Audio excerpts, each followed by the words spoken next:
الله وبركاته. الحمد لله رب العالمين والعاقبة للمتقين والصلاة والسلام على رسوله الأمين وعلى آله وصحبه أجمعين ومن تبعه بإحسان إلى يوم الدين. أما بعد، أعوذ بالله من الشيطان الرجيم. يا أيها الذين آمنوا اتقوا الله وابتغوا إليه الوسيلة وجاهدوا في سبيله لعلكم تفلحون. قابل احترام حضرات و خواتین، سورۃ المائدہ کی روشنی میں 4 پیغامات آپ تمام کی خدمت میں. ابھی آپ کے سامنے سورہ مائدہ کی ایک آیت کریمہ کی تلاوت کی گئی. اس آیت کریمہ میں اللہ تعالیٰ فرماتے ہیں، اے ایمان والو، اللہ کا تقوی اختیار کرو، اللہ سے ڈرو، وابتغوا الیہ الوسیلہ، اور اللہ کی نزدیکی چاہو، اللہ کی نزدیکی تلاش کرو، وجاہدوا فی سبیلہ، اللہ کی راہ میں محنت کیا کرو، اللہ کی راہ میں محنت کرتے رہو تاکہ تم کامیاب ہو جاؤ. تو یہ آیت کریمہ بہت عظیم پیغام اہل ایمان کو پیش کرتی ہے. اس آیت کریمہ میں اللہ تعالیٰ نے پہلے تقوی کی تعلیم دی، کیونکہ جب اللہ کا ڈر انسان کے اندر پیدا ہوگا تو انسان کے حق میں ممکن ہے، اس کے یہ بس کی بات ہے کہ وہ ہر گناہ سے باز آئے اور اللہ کی ہر تعلیم اور اللہ کے ہر حکم کو دل و جان سے اپنائے. جب تقوی میں خلل اور بگاڑ ہو تو انسان اللہ کے حکم کو اپنانے میں ایک بوجھ محسوس کرتا ہے. اسی لیے اللہ نے بہت سارے مقامات پر جہاں اس نے ایک اہم تعلیم دی اپنے بندوں کو، تو اس سے پہلے تقوی کی تعلیم دی، کیونکہ تقوی اختیار کر لیں تو ہر تعلیم کو، ہر پیغام کو اپنانا آسان اور ہر گناہ سے بچنا آسان. اور پھر اللہ نے کہا کہ اللہ تعالیٰ کی نزدیکی چاہو. تو اس آیت کریمہ کی تفسیر کرتے ہوئے تمام مفسرین نے جس رائے کو پیش کیا، یہاں پر اللہ نے الوسیلہ کہا. وسیلہ سے کیا مراد؟ اللہ کی نزدیکی. تمام مفسرین نے وسیلہ کا معنی اللہ کا تقرب اور اللہ کی نزدیکی ذکر کیا ہے، لیکن بعض اللہ کے بندوں نے یہاں پر وسیلہ کا ایک غلط مفہوم پیش کیا. نعوذ باللہ، اللہ کا وسیلہ تلاش کرو، اللہ کے اولیاء کا وسیلہ تلاش کرو، نبی کا وسیلہ تلاش کرو، نبی کے جاہو منصب کا وسیلہ تلاش کرو، نبی کی نبوت کا وسیلہ تلاش کرو. نعوذ باللہ، وسیلہ اللہ کو چھوڑ کر اوروں کا وسیلہ تلاش کرنا، خاص کر جن کا انتقال ہو چکا ہے ان کا وسیلہ تلاش کرنا، یہ بالکل غلط ہے دوستو. عقیدے سے تعلق رکھنے والی بات ہے. اسی بات اللہ کے بندے دعا کرتے، اے اللہ اس دعا کو نبی کے صدقہ طفیل سے قبول فرما. تو اللہ کے نبی کے صدقہ طفیل سے قبول فرما، یہ کہنا یہ بالکل غلط ہے دوستو. کیوں؟ کیونکہ اللہ کے نبی کا وسیلہ ہم لے نہیں سکتے. 3 جو ہے اعمال کا وسیلہ لے سکتے ہیں آپ، 3 چیزوں کا وسیلہ. سب سے پہلے کیا ہے؟ وَلِلَّهِ الْأَسْمَاءُ الْحُسْنَى فَادْعُوهُ بِهَا. اللہ کے جو مبارک نام ہے، اس کی جو مبارک صفات ہیں، اللہ کے ناموں کا، اللہ کی صفات کا وسیلہ لے سکتے آپ. یعنی دعا کرتے ہوئے، اے اللہ تو الرحمن ہے، تو رحیم ہے، تو سمیع ہے، تو بصیر ہے، تو قدیر ہے، لہذا تو میرے فلاں جو ہے معاملے کو، پرابلم کو سالو کر دے. تو اللہ کے ناموں کا وسیلہ لے سکتے آپ. اور دوسرا، آپ نے ایسے اعمال جو صرف اللہ کو راضی کرنے کے لیے انجام دیا، تو ایسے اعمال کا بھی وسیلہ لے سکتے. کچھ مصیبت میں پھنس گئے آپ، اللہ سے دعا کر رہے ہیں، اے اللہ فلاں موقع پر میں نے جو کام کیا نا، میں نے جو عمل کیا نا، وہ صرف تجھے راضی کرنے کے لیے کیا ہے، اور اس عمل کا واسطہ دے کر میں تجھ سے مانگ رہا ہوں. اب مصیبت میں پھنسا ہوا ہوں، لہٰذا میری اس مصیبت کو تو دور فرما. وہ مشہور واقعی آپ جانتے، غار میں 3 آدمی پھنس جاتے ہیں اور کیسے باہر نکلتے ہیں؟ تو اپنے نیک عمل کا وسیلہ جو ہے وہاں پیش کرتے ہیں. تو آپ نے زندگی میں جو نیک کام کیا، جو صرف اللہ کو راضی کرنے کی خاطر، اس نیک کام کا وسیلہ دے کر آپ اللہ سے مانگ سکتے ہیں آپ. اور تیسرا کیا ہے؟ معاشرے کی جو زندہ نیک لوگ ہیں، تو ان کا واسطہ بھی دے کر اللہ سے مانگ سکتے. عمر بن خطاب رضی اللہ عنہ بارش طلب کرنے کی نماز میں جب دعا کرتے ہیں آپ اللہ سے یوں دعا ہوتے ہیں, یوں دعا کرتے ہیں, اے اللہ ہماری اس مجلس میں تیرے نبی کے چچا عباس بن عبد المطلب بھی موجود ہیں جو بڑے نیکوکار ہیں, جو پرہیزگار ہیں, اے اللہ ان کا واسطہ دے کر ہم تجھ سے مانگتے ہیں ہم پر بارش نازل فرما. عمر بن خطاب رضی اللہ عنہ نے کس کا واسطہ نہیں لیا؟ اللہ کے نبی کا واسطہ نہیں لیا, کیونکہ آپ انتقال کر گئے. جو وہاں موجود تھے نا عباس بن عبد المطلب جو اللہ کے نبی کے چچا, ان کا آپ نے وسیلہ لیا. یا اسی طرح سے نیک لوگوں کی خدمت میں پہنچ کر دعا کی درخواست کر سکتے ہیں کہ آپ ہمارے لیے دعا کیجئے گا. تو اس کے علاوہ جو دوسری شکلیں ہیں لوگوں کے پاس, اللہ رحم فرمائے, نیک لوگوں کا وسیلہ لینا جو انتقال کر گئے, اولیاء اللہ کا وسیلہ لینا جو اپنی قبروں میں موجود ہیں, اور اسی طرح سے اللہ کے نبی صلی اللہ علیہ وسلم کے صدقہ طفیل سے یہ دعا قبول فرما, یہ کہنا یہ سراسر غلط ہے دوستوں.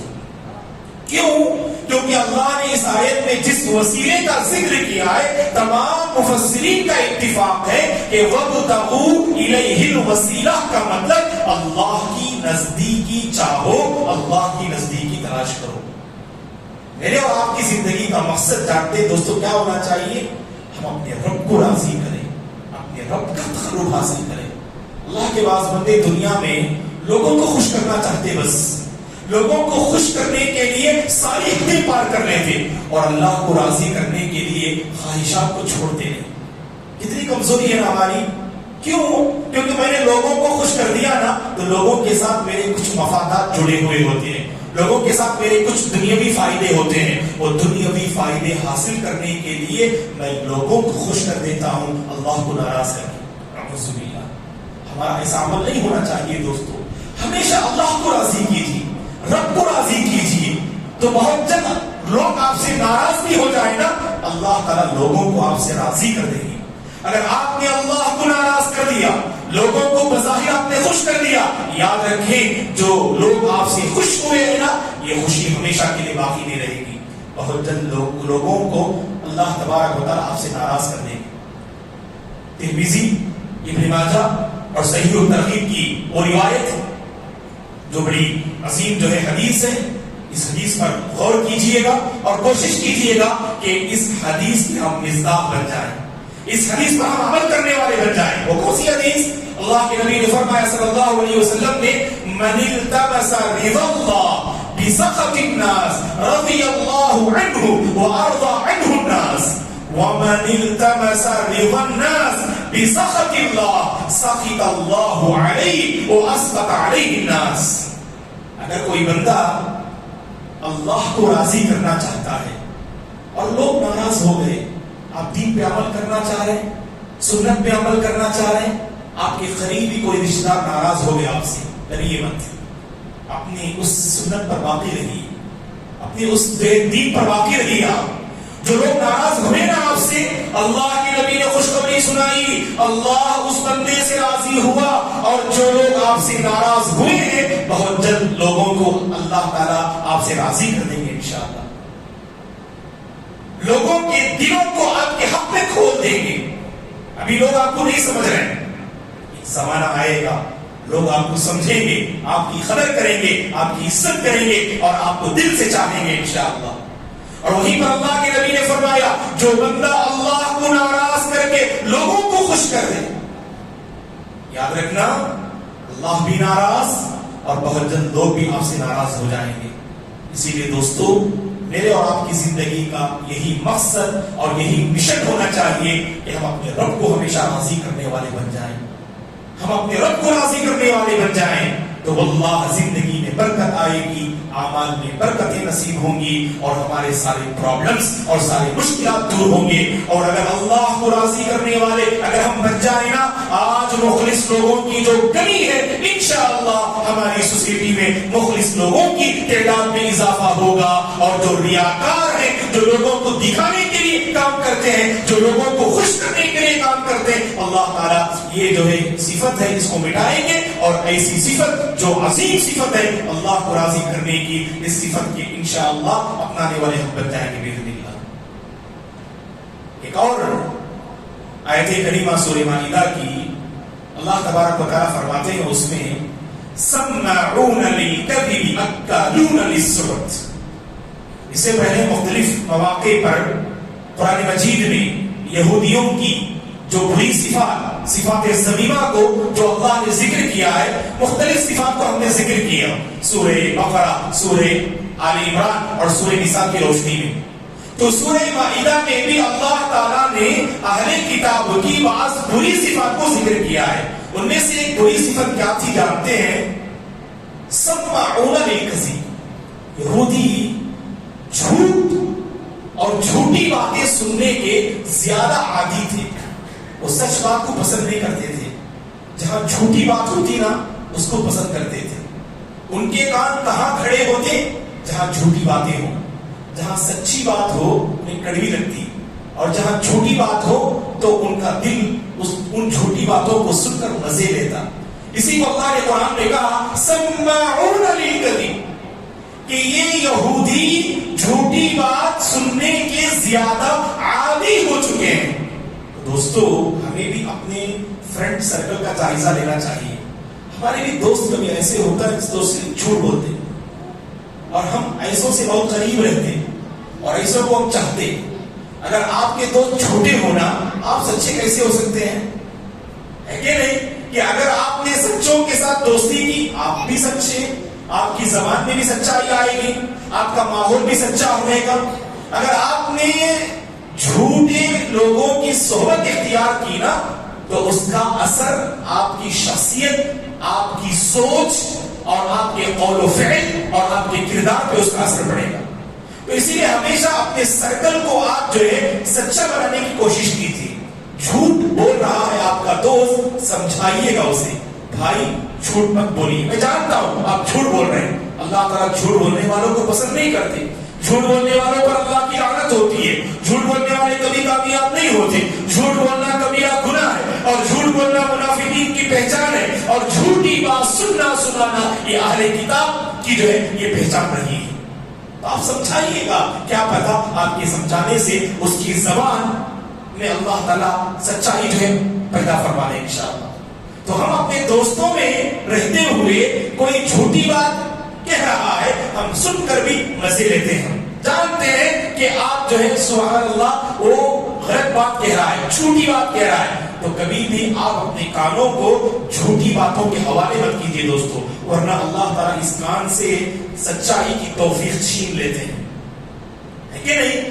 کہ اللہ تعالیٰ ہمارے کانوں سے کون سی توفیق چھین لیتے ہیں؟ سچائی کی توفیق چھین لیتے ہیں. اس لیے ہمیشہ سچ بولیے، سچوں کے ساتھ رہیے. یا ایھا الذین آمنوا اتقوا اللہ وکونوا مع الصادقین. اے ایمان والو، اللہ کا تقوی اختیار کرو اور جو سچ بولتے ہیں ایسے سچوں کے ساتھ اپنی زندگی بتائیے. آپ اپنے ایسے سچوں کے ساتھ رہنے کی کوشش کیجیے. اور دوسری بات، اکالون للسحت. یہ یہودی حرام کھانے کے زیادہ عادی ہوتے ہیں. حرام کھانا بہت پسند ہے انہیں. ایک بات میں آپ کو ذکر کر دوں دوستو، جانتے ہیں نا آپ جو طریقہ آپ نے اختیار کیا ہے، جو راستہ آپ نے اختیار کیا ہے وہ حلال نہیں، حرام. پھر بھی آپ حرام مال کماتے جا رہے ہیں اور اس راستے پہ آگے بڑھتے جا رہے ہیں.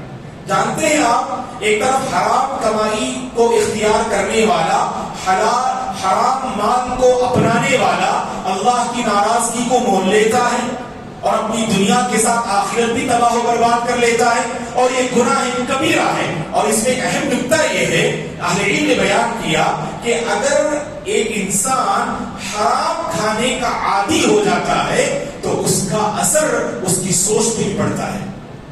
جو حرام کھاتے ہیں نا ان کی سوچ مبارک نہیں ہوتی ہے. آپ دیکھ لیجئے گا، بڑی گندی سوچ رکھتے ہیں. اس لیے آپ حلال روزی اختیار کریں گے تو حلال روزی کا اثر آپ کے قول، آپ کے فعل پہ بھی ہوتا ہے. آپ کی گفتگو اور آپ کے طرز زندگی پر بھی حلال روزی کا اثر ہوتا ہے. اسی لیے حلال روزی اختیار کرنے والوں کی سوچ محفوظ رہتی ہے، نگاہیں محفوظ رہتی ہے، کان محفوظ رہتے ہیں، ان کا دل و دماغ محفوظ رہتا ہے. لیکن جو حرام کماتے ہیں نا، آپ دیکھ لیجیے، جھوٹ بولیں گے، دوسروں کو دھوکہ دیں گے، دوسروں کے جذبات اور فیلنگ کی ان کے پاس کوئی ویلیو نہیں ہوگی. وہ جہاں بھی جائیں گے نعوذ باللہ انسانی صفت ان کے اندر نظر نہیں آئے گی، حیوانی صفت نظر آئے گی. دوسروں کی عزت کے ساتھ کھلواڑ کریں گے، دوسروں کی عزت کی دھجیاں اڑائیں گے. کیوں؟ کیونکہ حرام مال کا اثر. تو اسی لیے دوستو حرام مال کا اثر پڑتا ہے انسان کی شخصیت پر. اسی لیے ہمیشہ حلال روزی اختیار کرنا. جو انسان پاک باز ہوتے ہیں ان کا کردار بھی بڑا پاکیزہ ہوتا ہے، اور جو حلال راستہ چھوڑ کر حرام راستہ اختیار کرتے ہیں ایسے لوگوں کا کردار بے داغ نہیں ہوتا. یہ لوگ بہت داغدار نظر آتے ہیں، ان کی شخصیتیں ہمیشہ داغدار نظر آتی ہیں. تو اسی لیے صفت سے بچنے کی کوشش کیجیے گا دوستو. اور ایک اہم بات جو اللہ نے سورہ مائدہ میں جس کو ذکر کیا ہے، یا ایھا الذین آمنوا من یرتد منکم عن دینہ فسوف یأتی اللہ بقوم یحبهم ویحبونہ. بڑی عظیم آیت ہے. اگر کوئی بندہ جسے اللہ نے ایمان سے مالا مال کیا، اگر وہ ایمان کی راہ چھوڑ دیتا ہے، دین کی راہ چھوڑ دیتا ہے، اور صرف اپنی دنیا آباد کرنے اور اللہ کی نافرمانی میں اپنی زندگی بسر کرتا ہے، یاد رکھ لینا دوستو وہ بندہ دین کا کچھ بگاڑ نہیں سکتا. اور اللہ کے بندے کیا سمجھتے، ہم نیکی کرتے ہیں تو اس سے دین کو فائدہ پہنچے گا اور اللہ کو فائدہ پہنچے گا. نعوذ باللہ. ہماری دین داری کا فائدہ صرف ہمیں پہنچے گا، یاد رکھیں آپ. اس سے ہماری عاقبت بنے گی، اللہ کی شان میں ذرہ برابر بھی کوئی اضافہ نہیں ہوگا. اللہ کے نبی نے فرمایا اگر تم سب کے سب اگر دیندار بن جاؤ اللہ کی شان میں ذرہ برابر بھی اضافہ نہیں ہوگا. اگر تم سب کے سب گنہگار بن جاؤ اللہ کی شان میں ذرہ برابر بھی کمی نہیں آئے گی. ہم دیندار بنے تو ہمارا فائدہ، ہم بگڑے تو ہمارا نقصان ہے دوستو. اسی لیے اللہ نے دین سے مالا مال کیا، ایمان سے مالا مال کیا، اور آپ دین سے ہٹ رہے ہیں، ایمان کو چھوڑ رہے ہیں. یہ نہ سمجھ لینا کہ آپ دین کا کچھ بگاڑ رہے ہیں. اللہ نے دین دیا ہے، ایمان عطا کیا ہے، ایسی زندگی بسر کیجئے کہ جانے سے پہلے ہم اس دین کے لیے کچھ کر کے چلے جائیں. ہمارا کچھ رول ہونا چاہیے، ہمارا کچھ کردار ہونا چاہیے اس دین کی خاطر. جاتے جاتے کچھ کر کے جائیے.